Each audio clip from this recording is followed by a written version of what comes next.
Hello everyone, मैं sir Vedansh, मैं second year MBBS student है एम्स ग्रुप पर and also mentor at mentor. तो जैसे कि अभी नीट की एग्ज़ाम काफ़ी नज़दीक आ गई है, तो हम we are starting with a new series which is an most important topics. इन 10 to 15 मिनट्स में हम 5 से 6 इंपॉर्टेंट टॉपिक्स कवर कर लेंगे, जिससे आप पे ऑलमोस्ट 20 to 25 मार्क्स जो है वो 10 मिनट में ही कवर हो जाएंगे। तो ये बहुत इंपॉर्टेंट टॉपिक्स रहने वाले हैं, जो कि बहुत बार पूछे जाते हैं और बहुत चांसेस होता है कि वापस वापस वही क्वेश्चन पूछे जाए। So here I am starting with 5 most important topics in 10 minutes of biology। तो सबसे पहले आपका 11th का टॉपिक है ये रेस्पिरेटरी वॉल्यूम एंड कैपेसिटी, जो कि बहुत बार पूछा जाता है। बहुत बार लोगों को कंफ्यूज भी होता है, क्योंकि जो यहाँ पे मैंने डायग्राम ड्रॉ किया है वो एनसीईआरटी में है नहीं। और आप देख सकते हैं कि मैंने हर जगह एनसीईआरटी की लाइन उठाई है, यहाँ पे एनसीईआरटी का टेक्स्ट लिया है, क्योंकि वो lines as it is exam में पूछी जाती है, तो आपको वो लाइन वैसी की वैसी याद होनी चाहिए, इसीलिए मैंने एनसीईआरटी की लाइन्स ली है। तो अपन स्टार्ट करते हैं रेस्पिरेटरी वॉल्यूम और कैपेसिटी से। तो बेसिकली इसमें ये दिया गया है कि जो वॉल्यूम है लंग्स का, वो अलग अलग स्टेजेस ऑफ इंस्पिरेशन एक्सपिरेशन पे क्या है, और उसका रिलेशन और उनको एडिशन सब्ट्रैक्शन से अपने को कैपेसिटीज़ बनानी होती है लंग्स की। तो उसको एक्सप्लेन करने के लिए सबसे पहले मैं आपको यहाँ पे दिखाता हूँ कि जैसे यहाँ पे आप इस पॉइंट से, ये जो लोअर लिमिट है वो एक्सपिरेशन के, नॉर्मल एक्सपिरेशन के बाद की लोअर लिमिट है, और ये जो अपर लिमिट है ये नॉर्मल इंस्पिरेशन बाद की लंग की वॉल्यूम की अपर लिमिट। ठीक है, यहाँ पे जैसे ये वाला ग्राफ आपको दिख रहा है, तो ये वाला ग्राफ दिखा रहा है कि सबसे पहले लंग ने नॉर्मल इंस्पिरेशन किया, अपनी वॉल्यूम बढ़ाई, उसके बाद फिर नॉर्मल एक्सपिरेशन किया और अपनी वॉल्यूम कम कर। तो उसमें जितना वॉल्यूम लिया लंग्स ने और बाद में जितना वॉल्यूम एक्सक्रीट किया, एक्सेल किया, वो होता है तुम्हारा टाइडल वॉल्यूम। टाइडल वॉल्यूम इतना समझ के, जैसे नॉर्मल इंस्पिरेशन कर रहे हैं, कोई भी एक्सेसरी मसल्स का यूज़ नहीं हो रहा है, सिर्फ नॉर्मल डायफ्राम का यूज़ हो रहा है। कोई भी एक्सेसरी मसल या फिर नेक का मसल, एब्डोमिनल मसल, किसी का यूज़ नहीं हो रहा है, सिर्फ नॉर्मल मसल्स जो लंग्स के डायफ्राम है उसका यूज़ हो रहा है इंस्पिरेशन में। और एक्सपिरेशन में कोई भी मसल नहीं है, expiration is due to relaxation property of lungs. तो उसमें जो एक्सपिरेशन हो रहा है वो वाला जो नॉर्मल और इंस्पिरेशन और एक्सपिरेशन में वॉल्यूम है वो होता है टाइडल वॉल्यूम। तो ये नॉर्मल इंस्पिरेशन एक्सपिरेशन ऐसा चल रहा है। सडनली आपको ज़रूरत पड़ गई तो आपने बाकी के एक्सेसरीज मसल भी यूज़ कर लिए फॉर इंस्पिरेशन। तो वो एक्सेसरी मसल्स यूज़ करने के बाद आपका नॉर्मल वॉल्यूम से थोड़ा ज़्यादा वॉल्यूम आपके लंग्स ने इंस्पायर कर लिया। तो वो जो एक्स्ट्रा वॉल्यूम था, नॉर्मल टाइडल वॉल्यूम था, उसके ऊपर जो एक्स्ट्रा वॉल्यूम था वो है तुम्हारा इंस्पिरेटरी रिजर्व वॉल्यूम। क्या समझ गया? इंस्पिरेटरी रिजर्व वॉल्यूम और टाइडल वॉल्यूम, ये दोनों को मिला के आपका सबसे मैक्सिमम जितना भी आप इंस्पायर कर सकते हो, वो आपका इंस्पिरेटर, आपका उतना मैक्सिमम वॉल्यूम आपने यहाँ पे अचीव कर लिया। इसके बाद फिर ये एक्सपायर किया और ये नॉर्मल एक्सपिरेशन पे आया। ठीक है, नॉर्मल बेस लेवल पे आया। अभी नॉर्मल से भी और ज़्यादा अगर आपको एक्सपायर करना है तो आपको दूसरे एडिशनल मसल्स यूज़ करने पड़ेंगे, जो कि एक्सपायरेशन के लिए एक्सेसरी मसल्स हो। तो वो मसल्स यूज़ करके बनता है आपका एक्सपायरेटरी रिजर्व वॉल्यूम। तो ये expiratory reserve volume excess expiration में, inspiratory reserve volume excess inspiration, ये सारे आपको वॉल्यूम समझ में आ गए। और लास्टली होता है कि एक्सपायरेटरी रिजर्व वॉल्यूम, मतलब मैक्सिमम जितना हो सके उतना आपने एक्सेल कर दिया, उसके बाद भी थोड़ी बहुत जो वॉल्यूम ऑफ एयर होती है वो अपने रेस्पिरेटरी ट्रैक में प्रेजेंट रहती है, उसको बोलते हैं रेसिडुअल वॉल्यूम। तो ये आपका हमेशा रेसिडुअल वॉल्यूम लंग्स के अंदर या फिर रेस्पिरेटरी ट्रैक में कहीं ना कहीं वो थोड़ा बहुत जो एयर बचा ही होता है, उसको कहते हैं रेसिडुअल वॉल्यूम। तो ये सारे हैं वो लंग्स के वॉल्यूम्स, जो कि अलग अलग स्टेजेस ऑफ इंस्पिरेशन में अपने को देखने मिलता है। इन्हीं को ऐड सब्ट्रैक्ट करके अपने को मिलते हैं कैपेसिटी। जैसे कि अभी ये इंस्पिरेशन कैपेसिटी, ये क्या है? आपकी लंग्स की इंस्पायर करने की कैपेसिटी क्या है? तो मैक्सिमम कैपेसिटी क्या है? Tidal volume plus inspiratory reserve volume, basic. उसके बाद एक्सपिरेशन कैपेसिटी क्या है? एक्सपिरेशन करने की मैक्सिमम कैपेसिटी कितनी है? Tidal volume plus expiratory reserve volume, ये होगी expiration capacity. Functional residual capacity का मतलब होता है कि नॉर्मल एक्सपिरेशन करने के बाद लंग्स के अंदर कितना वॉल्यूम ऑफ एयर बचा। तो एक्सपिरेटरी रिजर्व वॉल्यूम जो कि नॉर्मल एक्सपिरेशन में नहीं गया है, एक्सक्रीट नहीं हुआ है नॉर्मल एक्सपिरेशन में, प्लस रेसिडुअल वॉल्यूम जो कि हमेशा बचने वाला है, तो ये दोनों को जोड़ ऐड कर देंगे तो आपका मिलेगा फंक्शनल रेसिडुअल कैपेसिटी। समझ गए? और पूरा का पूरा लंग की कैपेसिटी, ये जो कि आपका inspiratory reserve volume plus tidal volume plus expiratory reserve volume plus residual volume, ये पूरा अगर आप जोड़ देंगे तो आपका हो जाएगा टोटल लंग कैपेसिटी। तो ये सबसे बेसिक चीज़ है जो कि बार बार पूछी जाती है, बट एनसीईआरटी में ये वाला डायग्राम नहीं है। हम ये आपको वीडियो के नीचे प्रोवाइड कर देंगे उसका पीडीएफ, तो आप वो फॉलो कर सकते हैं। और ये सारा एनसीईआरटी का टेक्स्ट है, इससे आप एक बार गो थ्रू कर लीजिए तो आपको चीज़ें जो मैंने अभी समझाई है वो समझ में आ जाए। नेक्स्ट मोस्ट इंपॉर्टेंट टॉपिक है कैरेक्टरिस्टिक्स ऑफ 5 किंगडम। ये बहुत बार पूछा जाता है और बहुत बेसिक है, ये तो अपने को अच्छे से आना चाहिए। 5 किंगडम क्लासिफिकेशन, इसके बाद 5 किंगडम्स कौन से थे, Monera, protista, fungi, Plantae, animalia, ये 5 किंगडम्स थे।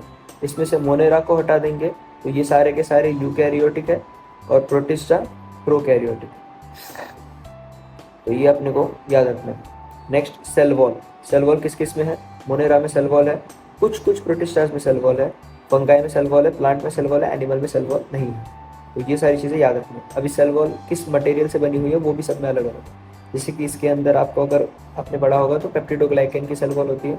प्रोटिस्टा के अंदर जिनमें सेल वॉल है उनमें वो होती है सेलुलोज की होती है, प्लांट लाइक जो आपके प्रोटिस्टा होते हैं जैसे कि आपके स्टार्टिंग वाले होते हैं। उसके बाद फंगाई जो होते हैं उसके अंदर काइटिन की सेल वॉल होती है, प्लांट के अंदर भी सेलुलोज की सेल वॉल होती है और एनिमेलिया में सेल वॉल है ही नहीं। न्यूक्लियर मेम्ब्रेन आपको पता है प्रोकैरियोट्स है तो न्यूक्लियर मेम्ब्रेन एब्सेंट है, यूकैरियोट है तो न्यूक्लियर मेम्ब्रेन प्रेजेंट है। Next body organization, body organization बहुत इंपॉर्टेंट क्योंकि मोनेरा प्रोटिस्टा ये दोनों यूनिसेलुलर, फंगाई यूनिसेलुलर भी है मल्टी सेलुलर भी है, तो इसलिए यहाँ पे मल्टी सेलुलर और लूज टिश्यू लिखा हुआ है। प्लांटियन एनिमेलिया जो है वो मल्टी सेलुलर ही है, तो इसमें टिश्यू ऑर्गन या टिश्यू ऑर्गन सिस्टम जो है। और मोड ऑफ न्यूट्रिशन, इसके अंदर आपको मोनेरा के अंदर सारे के सारे मोड ऑफ न्यूट्रिशन मिल जाएंगे, ऑटोट्रॉपिक और हेट्रोट्रॉपिक, और उनके भी सारे के सारे टाइप सब मिल जाएंगे मोनेरा में, सारे के सारे मिलते हैं। प्रोटिस्टा के अंदर ऑटोट्रॉपिक और हेट्रोट्रॉपिक होते हैं बट सारे के सारे नहीं होते, इसमें फोटोसिंथेटिक ऑटोट्रॉपिक ही है, कीमोसिंथेटिक ऑटोट्रॉपिक नहीं है। फंगाई तो कम्प्लीटली हेट्रोट्रॉपिक होते हैं, एनिमेलिया भी कम्प्लीटली हेट्रोट्रॉपिक होते हैं और प्लांट्स कम्प्लीटली ऑटोट्रॉपिक। तो ये टेबल आपका बहुत ही ईजी सा टेबल है, इससे बार बार क्वेश्चन पूछे जाता है तो इसको एक बार ध्यान से देखिए। नेक्स्ट एक इंपॉर्टेंट टॉपिक है वो है एमटीपी। एमटीपी का मतलब होता है मेडिकल टर्मिनेशन ऑफ प्रेगनेंसी। तो डेफिनेशन एज इट इज याद होनी चाहिए कि इंटेंशनल और voluntary termination of pregnancy before full term is called as medical termination of pregnancy और is also called as induced abortion. Abortion मतलब अगर अबॉर्ट हो गया, बेबी डेड हो गया किसी रीजन की वजह से, बट ये आप इंड्यूस करा रहे हो क्योंकि आप खुद विलिंगली या फिर इंटेंशनली इसको टर्मिनेट करा रहे हो, इसीलिए इसको इंड्यूस्ड अबॉर्शन कहते हैं। और बिफोर फुल टर्म का मतलब है 38 वीक्स ऑफ प्रेगनेंसी जो होती है वो फुल टर्म प्रेगनेंसी होती है, उसके बाद बेबी खुद से डिलीवर हो जाता है, तो उसके पहले ही अगर आप डिलीवर करा रहे हो उसको बोलते हैं मेडिकल टर्मिनेशन ऑफ प्रेगनेंसी। तो ये 45 to 50 मिलियन एमटीपी हर साल ऑल ओवर द वर्ल्ड यहाँ पे किए जाते हैं। उसमें से 1/5 जो है वो कंसीव्ड प्रेगनेंसीज, मतलब टोटल प्रेगनेंसीज के 1/5 एमटीपी होता है। उसके बाद एमटीपी जो था इंडिया में 1971 में लीगलाइज्ड हुआ था, मतलब एमटीपी एक्ट जो था वो 1971 में बना था, बट इसका अमेंडमेंट 2017 में आया था और इसके 2017 में इसका सिर्फ एक बिल आया था। इसका जो एक्ट है वो अभी 2019 में एक और 21 में एक बना हुआ, तो आप वो मत याद रखिए, बस यहाँ पे याद रखिए कि अमेंडमेंट जो है वो 2017 में हुआ था और 1971 में ये एक्ट बना था, एमटीपी एक्ट, ठीक है।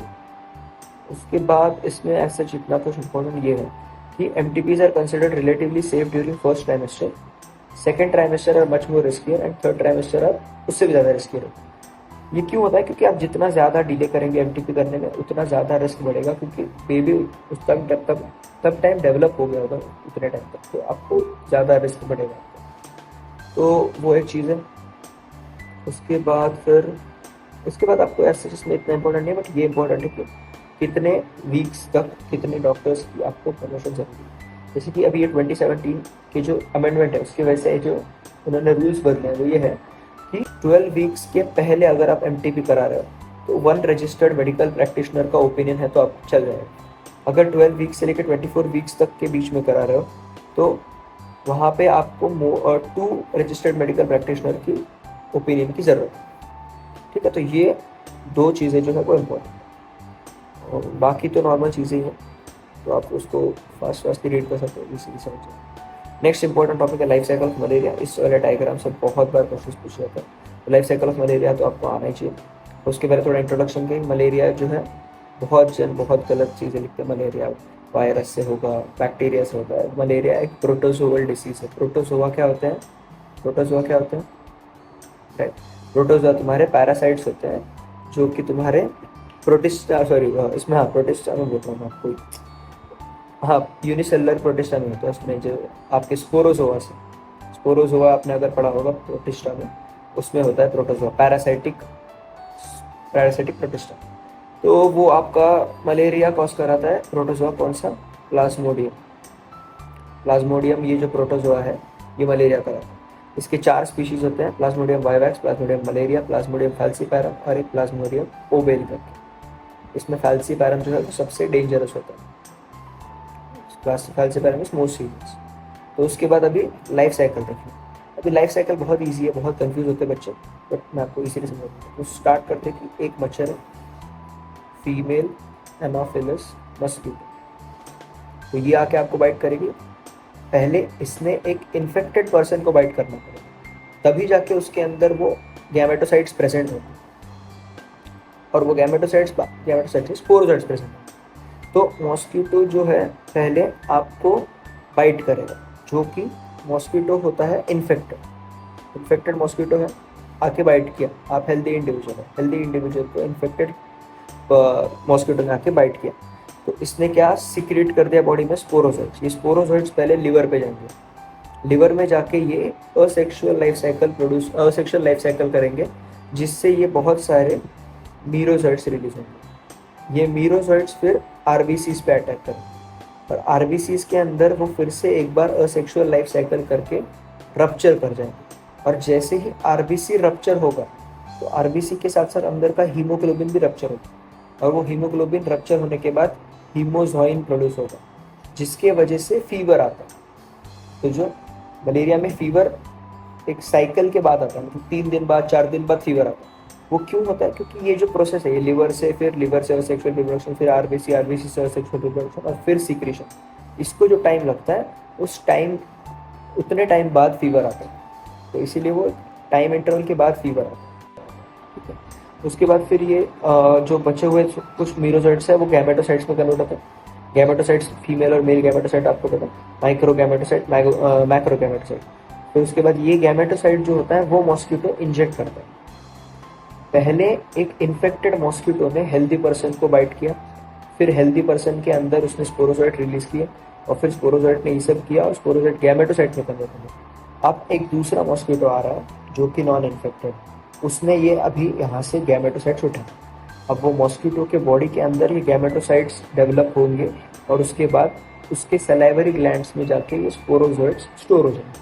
और फिर अब जब वापस ये मॉस्किटो किसी दूसरे हेल्दी पर्सन को जाके बाइट करेगा, तो फिर स्पोरोजोइट्स उसके बॉडी में जाएंगे, फिर वो लिवर में जाएंगे, फिर वहाँ से असेक्सुअल रिप्रोडक्शन करके आरबीसी में जाएंगे, फिर आरबीसी को रप्चर करके फीवर कराएंगे, फिर वापस गैमेटोसाइट्स बनेगा, और फिर ये साइकिल ऐसे कंटिन्यू।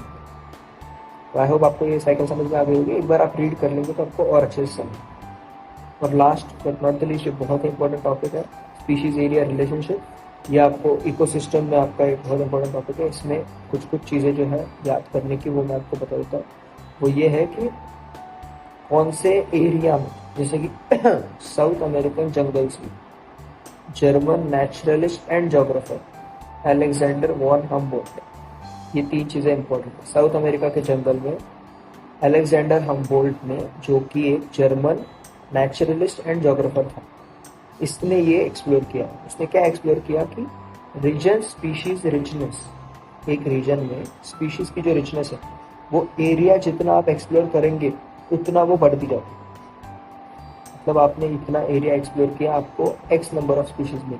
अगर आपने आपका एरिया बढ़ा दिया तो आपको ज़्यादा नंबर ऑफ स्पीशीज मिलेंगे, स्पीशीज रिचनेस आपकी इंक्रीज हो जाएगी with increasing explored area, but only up to a limit. ये मालूम है कि ऐसा नहीं कि आप बढ़ाते जा रहे हो तो बढ़ती जाएगा, एक लिमिट तक ही बढ़ेगा। तो इस रिलेशनशिप को richness, species richness versus area, इसको प्लॉट किया इसने, और इसने बहुत सारे टैक्सास के लिए स्टडी किया, बैट्स के लिए, प्लांट्स के लिए, बर्ड्स के लिए इसने स्टडी किया। और उसको मिला क्या कि वो शेप जो बन रहा है वो रेक्टेंगुलर पैराबोला का शेप बनता है, जो कि आप इस फिगर में देख सकते हैं। ये वाला रेक्टेंगुलर पैराबोला का शेप बन रहा है, जो कि वो था S = CA⁴Z, ठीक है। वेयर S क्या है, स्पीशीज रिचनेस, S क्या है स्पीशीज रिचनेस, A क्या है एरिया, Z क्या है स्लोप ऑफ लाइन Z, और C जो है वो है तुम्हारा Y इंटरसेप्ट। तो इसने ये नॉर्मल जो S = CA⁴Z था, उसको लॉग स्केल में जब कन्वर्ट किया तो एक स्ट्रेट लाइन उसको मिली। उस स्ट्रेट लाइन का ये स्लोप है Z, और उसका Y इंटरसेप्ट है ये C। ठीक है, तो बस ये नॉर्मल सी चीज़ें, कुछ अलग से मैथ्स नहीं लगा। उसके बाद इकोलॉजिस्ट हैव डिस्कवर्ड दैट ये जो जेड है, स्लोप ऑफ द लाइन है, वो वैरी करता है .1 to .2 रिगार्डलेस ऑफ कोई भी टैक्सोनॉमिक ग्रुप आप स्टडी करो। मतलब आप ब्रिटेन में प्लांट्स देख रहे हो, या फिर कैलिफोर्निया में बर्ड्स देख रहे हो, या न्यूयॉर्क में मॉलस्क देख रहे हो, ये जो जेड है उसका इसी रेंज में वैल्यू मिलेगा। बट अगर आप स्पीशीज एरिया रिलेशनशिप बहुत बड़े एरियाज में, जैसे कॉन्टिनेंट्स में, बड़े बड़े एरियाज में अगर आप करने जाओगे, तो ये जेड जो है वो बढ़ के 0.6 to 1.2 हो जाए। फॉर एग्जाम्पल जो यहाँ दिया हुआ है, फ्रूटीवोरस मतलब फ्रूट ईटिंग बर्ड्स और mammals, tropical forest of different continents में जब इनकी स्टडी करी गई, तो वहां पे जेड की वैल्यू मिली गई 1.15। What do steeper slopes mean in this context? इसका मतलब क्या है कि अगर जेड ज्यादा है तो इसका मतलब क्या है? इसका मतलब है कि उस एरिया में उस स्पीशीज की रिचनेस ज्यादा है। ठीक है, आपको उस एरिया में वो स्पीशीज मिलने के चांसेस ज्यादा है, बहुत ज्यादा अमाउंट में वो स्पीशीज आपको उस एरिया में प्रेजेंट है। तो ये थे 5 most important topics which we cover in like 15 minute. तो ऐसे ही हम आगे वीडियोस और लाते रहेंगे अलग अलग सब्जेक्ट्स के भी, केमिस्ट्री, बायो, सबके।